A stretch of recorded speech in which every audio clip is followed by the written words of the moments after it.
The handcuffs clicked around my wrists with a sound that echoed through my living room like a judge's gavel. I was still wearing the black dress from my baby's funeral that morning, the fabric still damp from tears I thought had finally stopped. My mother-in-law, Francine, stood behind Detective Morrison, her voice carrying that special tone she reserved for her greatest performances. "I told you she was unstable, Detective. A mother knows these things. I've been watching her for weeks, documenting everything." The detective, a woman with graying hair pulled back in a tight bun, kept her expression neutral as she recited words that felt surreal. "Mrs. Whitmore, you're being detained for questioning in the death of Noah Whitmore. You have the right to remain silent." The words blurred together as I stared at the family photos on our mantel. Noah's hospital picture from just 8 months ago, his tiny fist wrapped around my finger, his perfect rosebud mouth. How did we get from that moment to this nightmare? "Mommy." My 6-year-old daughter, Penny, stood in the hallway clutching her stuffed rabbit mister. Hoppy so tight his button eye looked ready to pop off. Her dark hair was still in the braids I'd fixed that morning with shaking hands, trying to maintain some normalcy in our shattered world. She looked so small against the doorframe, but her eyes held something I'd never seen before. Not fear, something else. Determination. "It's okay, sweetheart," I managed to say, though nothing about this was okay. "Mommy just needs to talk to the police officer for a little while." Francine immediately swooped toward Penny. "Go to your room, child." This isn't for young eyes, but Penny didn't move. She stood there, studying her grandmother with an intensity that made Francine falter. "Penelope, I said go to your room, now." My husband Garrett finally found his voice from where he'd been frozen by the window. "Mom, stop, let her be." His face was ravaged with grief, his tall frame hunched like he'd aged 10 years in the past 6 hours. He couldn't even look at me, his own wife, as the detective prepared to take me away. His mother had been filling his head with poison all morning, and I could see the doubt creeping in like frost on glass. "Garrett, your wife needs help," Francine said, her hand touching his shoulder with practiced maternal concern. The signs were all there. The crying spells, the exhaustion, the way she'd sometimes just stare at Noah without picking him up. "I tried to warn you. Postpartum mothers, they snap sometimes. It's not their fault, but we have to face reality." "That's not what happened." The words tore from my throat. "I would never hurt Noah. Never. He was my baby, my perfect little boy. I checked on him at 5 this morning and he was sleeping so peacefully I let him rest." "You were awake, Francine. You saw me make coffee. You told me to wake him up and I said I'd give him a few more minutes of sleep. You were the one insisting. On rigid schedules." Francine's eyes welled with perfectly timed tears. "Listen to her, Detective. She's trying to blame me now. This is exactly what I was afraid of. The deflection, the paranoia. I've seen this before in my work at the women's shelter. Mothers who can't cope sometimes do terrible things and then can't face what they've done." That was rich, considering Francine had volunteered at that shelter for exactly 3 months, 20 years ago, and only because the country club required community service hours.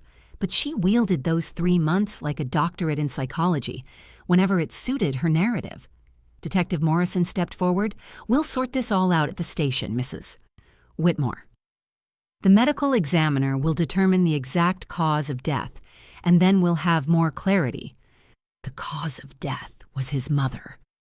Francine's voice rose to a theatrical pitch. "She gave him medicine last night without telling anyone. She was alone with him this morning. She's been spiraling for weeks. Dennis, tell them about last Tuesday." My father-in-law, Dennis, a man who hadn't disagreed with his wife in 35 years of marriage, cleared his throat. "She did seem overwhelmed at dinner on Tuesday. Mentioned she wasn't sleeping well. Of course I wasn't sleeping well. I had an 8-month-old baby who was teething and a mother-in-law who had practically moved into my guest room to supervise my every move. But in this moment, every normal struggle of motherhood was being twisted into evidence against me. That's when Penny walked straight through all of us adults, her little feet deliberate on the hardwood floor. She bypassed her grandmother's attempt to catch her arm, ignored her father's confused look, and walked right up to Detective Morrison. Her small hand reached out and tugged on the detective's sleeve. The room went completely silent. "Officer, Penny said, her voice clear and steady in a way that made every adult in the room freeze. Should I show you what Grandma really did to baby Noah? Life before that morning was already a delicate balance of keeping peace while slowly suffocating. I'd married Garrett Whitmore 4 years ago in what I thought was a fairy tale beginning. He was everything I'd dreamed of after my disaster of a first relationship, stable, kind, from a good family. He'd accepted Penny, my then 2-year-old daughter from that previous relationship, without hesitation. "She's part of you, which means she's part of me now," he'd said on our 3rd date, and I'd fallen in love with him right there in that Italian restaurant. But fairy tales don't account for mother-in-laws like Francine Whitmore. From our first meeting, Francine made it clear I wasn't what she'd envisioned for her oldest son. "Garrett tells me you're a graphic designer," she'd said, the word graphic designer dropping from her lips like she was saying carnival worker. "How creative. And you have a daughter already. How modern." Every compliment came wrapped in barbed wire, delivered with a smile that never reached her eyes.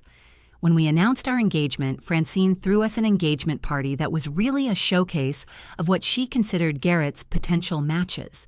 She introduced me to everyone as Garrett's girlfriend and her daughter, even though the ring was clearly visible on my finger. Her friend Margaret cornered me by the punch bowl to tell me how brave I was, taking on the Whitmore family expectations. Francine had such hopes for Garrett marrying the Patterson girl. They own half of downtown, you know. But Garrett loved me, and that felt like enough armor against his mother's passive aggression. We bought a beautiful colonial just 3 blocks from his parents, because Garrett wanted to stay close to family. "Mom means well," he'd assured me. "She just takes time to warm up to people." 4 years later, I was still waiting for that warmth. When Penny started kindergarten, Francine volunteered to pick her up on Tuesdays and Thursdays. I thought maybe she was trying to bond with her step-granddaughter. Instead, she enrolled Penny in an etiquette class without asking me. "The child needs refinement," she told Garrett when I protested. "Sienna lets her run wild." "Did you see her eating with her fingers at Sunday dinner?" Penny had been eating French fries. Everything shifted when I got pregnant with Noah. Suddenly, I went from being an inadequate wife to an incompetent vessel carrying her real grandchild. Francine started dropping by daily with prenatal vitamins she insisted were better than what my doctor prescribed, books on child development with dozens of sticky notes marking important sections, and constant commentary on my weight gain, exercise routine, and work schedule. "You're still working?" She'd gasp every week like it was a fresh shock. In my day, expectant mothers knew their place was preparing the nest. Never mind that I worked from home and needed the income since Garrett's salary at the engineering firm wasn't quite enough for our mortgage and Penny's needs. When Noah was born, Francine practically set up camp in our guest room. She arrived the day we came home from the hospital with 3 suitcases and an announcement: "New mothers need guidance." "I've cleared my schedule for the next 6 months." 6 months. I looked at Garrett desperately, but he was so enchanted with his new son he just said, "That's so generous, Mom. Sienna needs all the help she can get." Help. That's what they called it when Francine criticized how I held Noah, insisted my breast milk wasn't rich enough because I was vegetarian, and rearranged his nursery twice because the feng shui was disturbing his sleep patterns. She bought a baby monitor for the guest room so she could listen to him at night, often rushing in before I could even get out of bed when he cried. "You need your rest," she'd say, but what I heard was, "You're not capable of caring for him properly." The week before Noah died, things had reached a breaking point. I'd found Francine in the nursery at 3 a.m., just standing over his crib, watching him sleep. When I asked what she was doing, she said she was checking his breathing because I'd put him down incorrectly after his 1 a.m. feeding. I told Garrett the next morning that his mother needed to go home. We argued, our first real fight since Noah's birth. "She's trying to help Sienna. She raised 3 successful children. She's undermining me at every turn. I can't breathe in my own home. You're being dramatic. Maybe Mom's right about the postpartum hormones affecting your judgment." That stung more than any of Francine's barbs. My husband was starting to believe his mother's narrative that I was an unfit mother, struggling with postpartum depression. The truth was, the only thing depressing me was Francine's constant presence and criticism. The morning Noah died, I'd woken at 5 a.m., like always. But for once, he wasn't crying. I'd stood outside his door, listening to his white noise machine, and made the decision to let him sleep. Every parenting book said to let sleeping babies lie. I made coffee, sat on our back deck, and watched the sunrise, thinking maybe things would get better once Francine finally went home. I had no idea I was giving her the perfect opportunity to destroy my life. At 6:15 a.m., I pushed open Noah's nursery door, expecting to see him stirring in his crib, maybe playing with his feet like he'd started doing recently. The morning light filtered through those airplane-patterned curtains I'd spent hours picking out, casting little shadows across the room. Noah was lying on his back, perfectly still, his arms at his sides. Something about that stillness made my chest tighten before my brain could process why. "Noah, baby?" I whispered, approaching the crib. His skin looked wrong in the morning light, too pale, almost waxy. When I touched his cheek, the cold shot through my fingers straight to my heart. I yanked my hand back, then immediately reached for him, pulling his tiny body against my chest. "No, no, no, Noah, wake up, baby, please wake up." My scream brought the house crashing to life. Garrett burst through the door first, still in his pajama pants, his hair sticking up at odd angles. He saw me clutching Noah and the color drained from his face. "What's wrong? What happened? He's not breathing." "He's cold, Garrett. He's so cold." Francine appeared in the doorway, already fully dressed despite the early hour. "What's all this screaming about?" Then she saw Noah in my arms and her hand flew to her mouth. "Oh my God, what did you do? Call 911!" Garrett shouted, grabbing Noah from my arms, laying him on the changing table, starting CPR compressions I knew were useless. His little chest moved under Garrett's hands, but it was mechanical, empty. Penny stood frozen in the hallway, clutching Mister. Hoppy watching her parents fall apart. The paramedics arrived in 7 minutes that felt like 7 hours. They worked on Noah with professional efficiency, but I saw the look they exchanged. One of them, a young woman with kind eyes, touched my shoulder. "Ma'am, I'm so sorry. There's nothing we can do. He's been gone for at least an hour." The next few hours blurred together in a haze of official procedures and shock. The police arrived, standard protocol for an infant death. Detective Morrison introduced herself with practiced sympathy, asking routine questions. When was the last time I saw Noah alive? What time did I put him to bed? Had he been sick? Was he on any medications? I answered mechanically, still in my pajamas, Noah's blanket clutched in my hands. I checked on him at 5 a.m., but he was sleeping so peacefully. I didn't want to wake him. He'd been teething, fussy for days. I thought the extra sleep would be good for him. That's when Francine started her performance. "Detective, there's something you should know." She positioned herself between me and the detective, her voice dropping to a concerned whisper that was still loud enough for everyone to hear. "Sienna has been struggling. Severely. Postpartum depression, I believe. Last week she told me she couldn't take it anymore." "That's not what I said." The words ripped from my throat. "I said I couldn't take your constant criticism anymore. You've been living in my house, undermining everything I do." Francine turned to the detective with tears streaming down her face. "You see? The paranoia, the aggression. I've been staying here to monitor the situation. My son asked me to help because Sienna was becoming increasingly unstable. She gave Noah medicine last night without telling anyone. She's been secretive, defensive. It was infant Tylenol for his teething. The pediatrician prescribed it." Detective Morrison's expression shifted subtly, her notebook coming out. "Mrs. Whitmore, were you alone with the baby this morning?" "Yes, but I just checked on him and went to make coffee." Francine was already awake. "She saw me." "She left him crying," Francine interjected. "I heard him around 5 a.m., and she just let him cry." "He wasn't crying. He was sleeping." Garrett stood between us, his face devastated. "Mom, stop. Please, this isn't helping." But Francine was building momentum. "Garrett, honey, I know this is hard, but we have to tell the truth. Your wife has been exhibiting classic signs, the mood swings, the crying jags. Tuesday at dinner, she completely broke down because Noah wouldn't take his bottle. Because you kept telling me I was holding it wrong." My sister-in-law, Bridget, chose that moment to arrive, having been called by Francine. She immediately rushed to her mother's side. "Oh my God, is it true? Is Noah really gone? Then looking at me with something like fear. I saw her crying in her car at the grocery store parking lot last Tuesday. She looked completely desperate, talking to herself. I remembered that moment. I'd been on the phone with my friend Rachel, sobbing because Francine had just humiliated me in the store, loudly telling a stranger that I was buying the wrong formula, that breast was best, but some mothers just can't provide properly.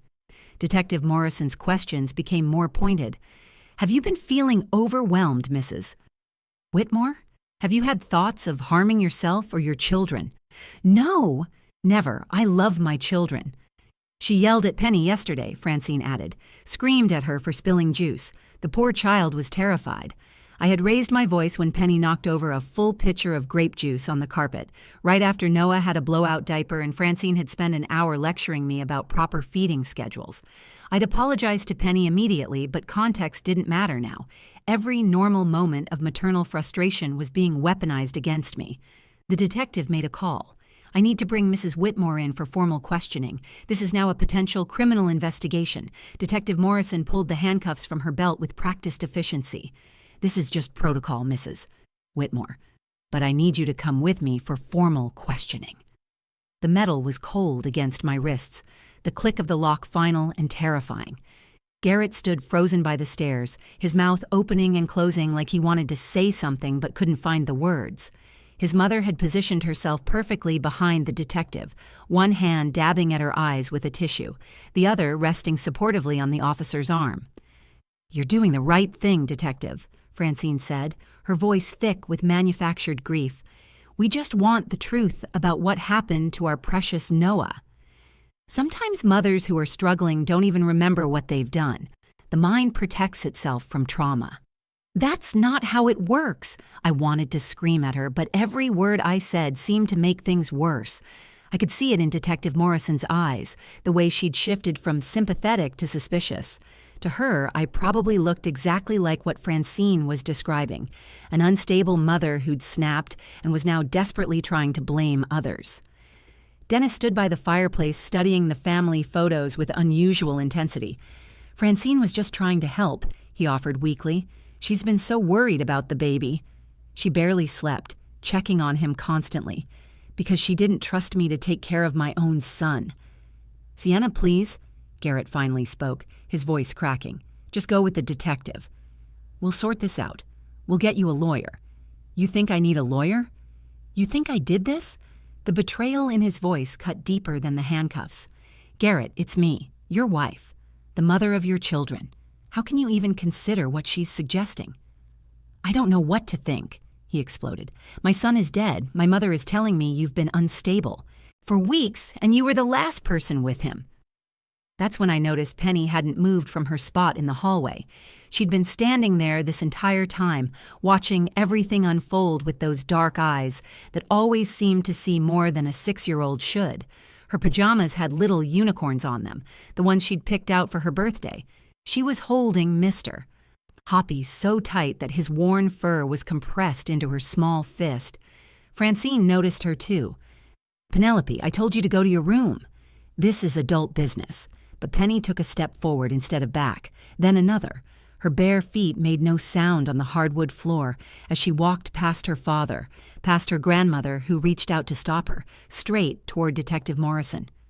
"Penny, sweetheart, go back to your room," I said, not wanting her to see her mother being taken away in handcuffs. She ignored me too. Her small hand reached up and tugged on Detective Morrison's sleeve. The detective looked down, surprised by the contact. The entire room fell silent. Even Francine's theatrical sniffling stopped. "Officer," Penny said, her voice clear and steady, nothing like the whisper she usually used around strangers. "Should I show you what Grandma really did to baby Noah?" The temperature in the room seemed to drop 10 degrees. Francine's face went from performative grief to something else entirely. Fear, rage. It passed so quickly I almost thought I imagined it. "The child is confused," Francine said quickly, moving toward Penny. "She's in shock. Children say all sorts of things when they're grieving." But Detective Morrison had already knelt down to Penny's level, her entire demeanor shifting. "What do you mean, sweetheart? What did you see?" Penny looked directly at her grandmother, then back at the detective. Grandma said not to tell. She said Mommy would get in trouble if I told about the pillow. What pillow? The detective's voice remained gentle, but I saw her hand move subtly toward her radio. The special pillow from Aunt Bridget. The one with the pearls that Grandma keeps in her room. Francine laughed, but it came out forced and too loud. She must have had a nightmare. I would never harm Noah. Detective, you can't seriously listen to a traumatized child's fantasies. It's not fantasy, Penny said firmly. I have proof. She pulled out her tablet from behind Mr. Hoppy, where she'd been concealing it this entire time. My old iPad that I'd given her for educational games when I got a new one. She handled it with the confidence of a child who'd grown up with technology, her small fingers navigating to an app I recognized. It was a security camera app I'd installed months ago when Penny was having nightmares, so she could see the hallway and know she was safe. I couldn't sleep last night after Grandma gave me the special milk, Penny said, and my blood ran cold. Special milk? So I was watching the hallway like I do sometimes when I'm scared. I saw Grandma go into Noah's room with her pillow. Garrett stepped forward, his face pale. Mom, what is she talking about? What special milk? Francine's composure was cracking, her carefully constructed performance beginning to crumble. The child is obviously disturbed. Sienna has filled her head with lies about me.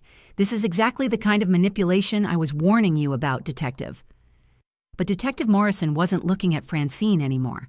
She was looking at Penny, who was holding out the tablet with steady hands, ready to show everyone what she'd seen in those dark morning hours when she was supposed to be asleep. Detective Morrison took the tablet from Penny's small hands with the careful attention of someone who'd just been handed crucial evidence. Can you show me what you saw, sweetheart? Penny nodded, her finger sliding across the screen with practiced ease. I turned on the hallway camera at 2:43 because I heard footsteps. I always check when I hear footsteps. She pulled up the app, navigating to the saved recordings from the night. The timestamp read 2:47 a.m. The grainy black and white footage showed our upstairs hallway. There was Francine, clearly visible in her silk pajamas, carrying the decorative pillow from the guest room, the one Bridget had given her last Christmas, covered in small pearl beads that caught the infrared light. She paused outside Noah's door, looked both ways down the hallway, then entered his room. That doesn't prove anything, Francine said quickly, her voice rising. I was checking on him. Sienna never does it properly.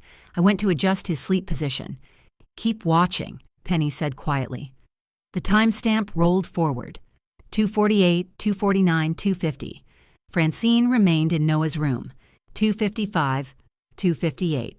Finally, at 2:59 a.m., 12 minutes after entering, she emerged. The pillow was pressed against her chest, and she was moving quickly, almost running back to the guest room. Detective Morrison stood up slowly. Mrs. Whitmore, you entered that baby's room with a pillow at 2:47 a.m. and stayed for 12 minutes? I was helping him sleep. He was fussing. Sienna had given him medicine that made him restless. Francine's carefully maintained composure was shattering. I used the pillow to prop up his mattress. He had reflux. You never prop a baby's mattress with a pillow, I said, my voice deadly quiet. You know that. You raised 3 children. You lectured me about safe sleep practices every single day. Garrett grabbed the tablet from the detective, rewinding the footage, watching it again. His face went from pale to gray. Mom, 12 minutes? What were you doing in there for 12 minutes? The timestamp matches our preliminary time of death window, Detective Morrison said, pulling out her radio. I need a crime scene unit at this address immediately. Focus on the guest room and the nursery. Francine backed toward the wall. This is ridiculous. You're going to believe a child with an overactive imagination and some grainy video that shows nothing criminal. There's more, Penny said. She swiped to another recording, this one from 3:15 a.m. It showed Francine in the hallway again, this time at the bathroom, washing something in the sink. She was cleaning the pillow cover. I heard the water running for a long time. Bridget, who had been silent until now, suddenly gasped. Mom, that pillow. I saw it this morning in your room. Some of the pearls were missing. You said you must have snagged it on something. Within minutes, the crime scene unit arrived. They found the pillow in Francine's suitcase, hastily stuffed under other clothes. Several pearl beads were indeed missing. Then came the devastating discovery. They found matching pearl beads in Noah's crib, underneath his fitted sheet pressed into the mattress. "Those could have been there for days," Francine argued desperately. "I changed his sheets yesterday afternoon," I said. "I change them every other day. You watched me do it. You said I was wasting water with so much laundry?" The medical examiner who'd been called back to the scene examined Noah again with this new information. She found tiny impressions on his face consistent with textured fabric being pressed against his skin, pearl-shaped indentations that matched the pattern of Francine's pillow. Detective Morrison removed my handcuffs. "Mrs. Whitmore, I'm so sorry for what you've been through." Then she turned to Francine. "Francine Whitmore, you're under arrest for the murder of Noah Whitmore." "It wasn't murder," Francine exploded, all pretense finally gone. "It was an accident." He wouldn't stop crying. "I was trying to muffle the sound so he wouldn't wake everyone. Sienna had ruined his sleep schedule, letting him nap whenever he wanted. I was trying to teach him to self-soothe properly." The room went absolutely still. Even Francine seemed to realize what she'd just admitted. "You held a pillow over my baby's face to stop him from crying?" My legs gave out.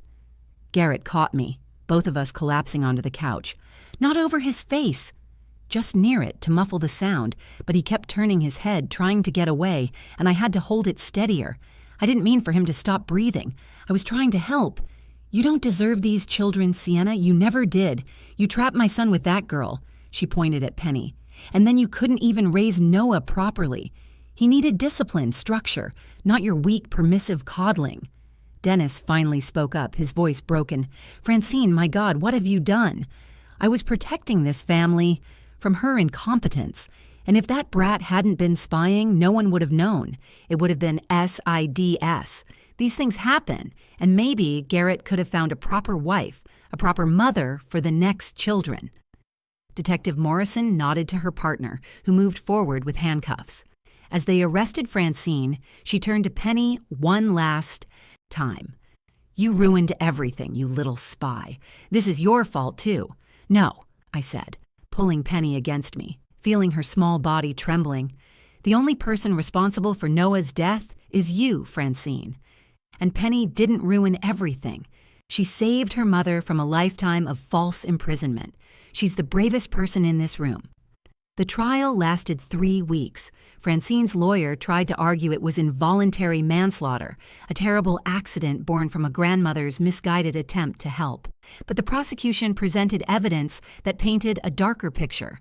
They found journals in Francine's luggage, pages and pages, documenting every perceived failure of mine as a mother. Sienna let Noah cry for 3 minutes before responding.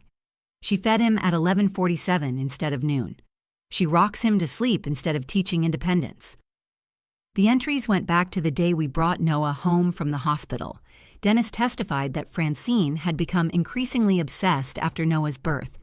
She'd talked about getting custody if something happened to our marriage. She'd researched grandparent rights in our state. She'd even consulted a lawyer about what would constitute an unfit mother. "I thought she was just venting," Dennis said on the stand, looking broken. "I never imagined she would hurt Noah." The most damaging testimony came from Francine's sister, Eleanor, who flew in from Florida. She revealed that Francine had done something similar with her own children decades ago. She would hold pillows near their faces when they cried too much. She called it breath training. I told her it was dangerous, but she said I didn't understand proper child rearing. The courtroom gasped. Garrett had to leave the room. 3 psychiatrists evaluated Francine. They diagnosed her with narcissistic personality disorder with obsessive-compulsive features. Her need to control, to be seen as the perfect matriarch, had escalated when she felt threatened by my bond with Noah. One doctor testified that she likely didn't intend to kill Noah, but her inability to admit mistakes meant she continued holding the pillow even when he struggled, interpreting his fight for air as defiance that needed correcting. The jury deliberated for 4 hours. Guilty of involuntary manslaughter, guilty of child endangerment, guilty of attempting to frame another person for a crime. 25 years in prison. Francine screamed when they read the verdict, not in grief but in rage. I was protecting this family. She didn't deserve him. None of you understand what I sacrificed. Garrett and I tried marriage counseling for 6 months. We sat in that beige office week after week, trying to bridge the chasm between us. But how do you rebuild when the foundation was destroyed by the person who raised one of you?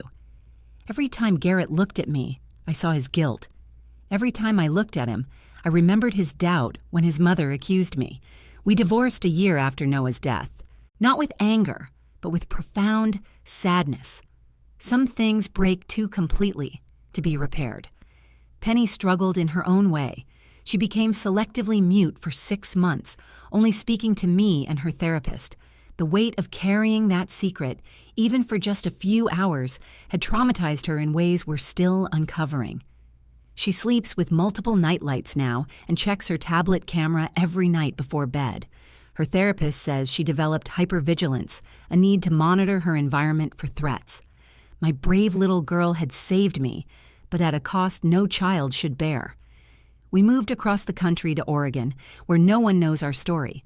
I work remotely now, designing websites while Penny does homework at the kitchen table. She's 8 now, thriving in her new school where she's just Penny, not the girl whose grandmother killed her baby brother.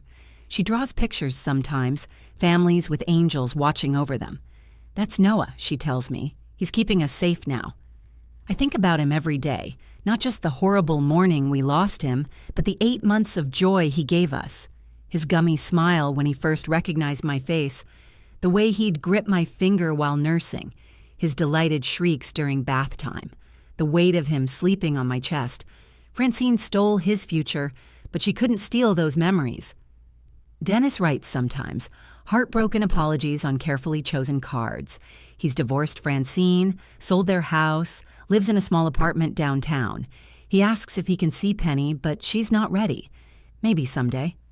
Bridget reached out once to say she was sorry for supporting her mother's narrative. I appreciated the apology but couldn't offer forgiveness. Not yet. Maybe not ever. The lesson I carry from this nightmare isn't about watching for monsters disguised as loving grandmothers, though that awareness exists now. It's about listening to the smallest voices.